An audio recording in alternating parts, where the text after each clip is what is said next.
I want to introduce you to an amazing family. Romeike and his wife, is it Hannah? Is that how you say it? Hannah? 16-year-old son Daniel, 15-year-old daughter Lydia, 13-year-old son Joshua, 11-year-old son Christian, 7-year-old daughter Damaris, and 2-year-old Sarah. Hi, Sarah. How are you? Good.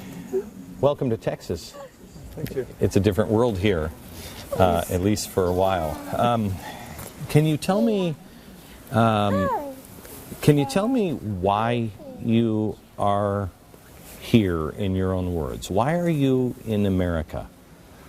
We homeschooled in Germany for about 2 years, and we wanted to keep our family together, and by that time we were fearing that they would take custody of our children, so we had to leave Germany and fled here to the United States. It's an underground thing, homeschooling in Germany. Do people do it and they keep it quiet, and it's... That's exactly what we tried, but they found out after a few days, actually. And I mean, they would find out because your children just wouldn't be going to school, right? Right. Okay. And so they came to take the children. Who remembers the day they came to take you guys to school? The van showed up. You guys remember? You want to tell me about it? What was that like? Yeah. In the morning we started, we just got out of bed. Hold on, I think we're having a technical... We have a technical problem? Are we hearing him? Go ahead. But... Okay, we're not hearing it. Can we get another mic? Does anybody else remember? Or we'll get another mic, and we'll come back to that story. Were you home? Yeah, we were at home. And how did you react when they came? Very, very scared. I was asking before all the people, the homeschool people, we knew what rights do we have to protect our children when the police will show up. And they said that will never happen here in our area. Right. And when it happened, it was very scary because I didn't know how to keep them at home. Right. They would just come in and try to get them, walk upstairs and get them by force. So, tell me the story now. I think your mic is working now. Try your mic. They came to our door, rang our doorbell, and we were upstairs. And my dad didn't know what to do, so he went downstairs and talked to them over, I think it was intercom. We didn't have to go to the door to know who was there.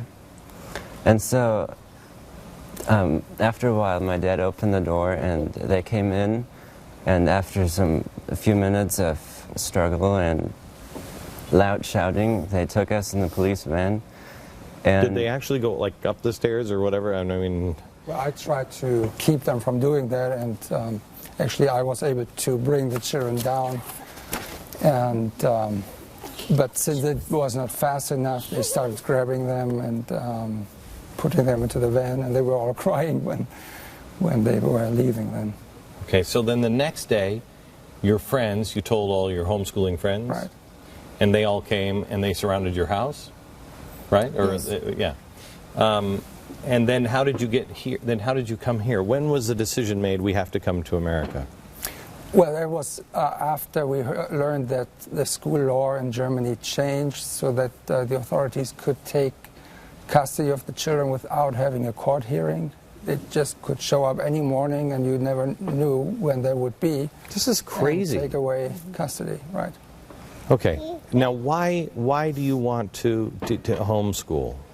I mean, you're religious people. Right. And evangelical is not necessarily a very popular thing in Europe, right? There's not a lot of evangelicals. I mean, it's a growing number, but it's not like it is here in America. Right. And so are you deemed crazy? Probably in the public, but not in our eyes. Yeah, well, yeah, I know. And so you don't really, do you have a lot of sympathy in Germany? People who are religious and want to teach their kids, or not? Obviously not. Well, the problem is that the media is not presenting these families in a neutral way. So they are always siding with the government and telling that Christians are extremists and fundamentalists. So we are just one of those fundamentalists in their eyes. Right. Okay, so you decided to come here. Relax, it's okay. I know. I see I see the look of a mother. Ooh, oh yeah, my that's goodness! exactly Look at that. Yeah, it's pretty neat, isn't it? Looks tasty. It sounded like she said.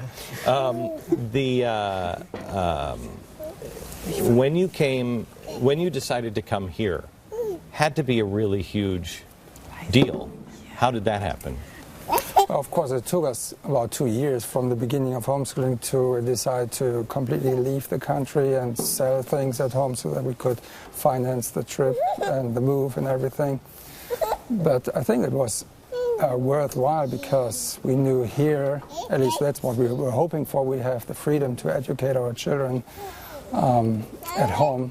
And that's what, when we came here, we found, we found the Americans be very helpful and friendly and understanding and supportive until that appeal occurred. And when did you hear about the appeal? Because you did it all the right way. You have all the paperwork. You did everything right. You didn't come over here with your hand out. You have a job? Right, I'm a piano teacher. Okay. And so you did it all the right way, and it's extraordinarily rare that anybody would ever come on asylum and say no, we're going to overturn that. What was that like? Did we knock on your door here? What happened? How did you find out that they were? Well, we received a letter by the Board of Immigration Appeals. And it was just a short letter explaining that the appeal was upheld by that court and that we had to leave the country within so and so many days. What happens if you go back to Germany? It will happen the same. I think, you got so much pressure that you have to bend down, or you do what they want, or you have to leave. You are forced to bring your children into public school or private school, or you have to leave the country again. How do you guys feel about that? Well, it's scary. I mean, we just... But for the kids, how do you feel? How do you feel about going back home or to Germany, or is this home now, or what is happening to you in your head? This is home for us now. But if we had to go back to Germany, I would have to start in 5th grade again, since I did the English curriculum since we left. And that would be a problem for me, to start all over again. I can't get my arms around, I can't get my arms around a government telling us what we can and can't do with our children. But we are now entering that phase now, and I would love to get your opinion on the direction that America is going and help wake Americans up.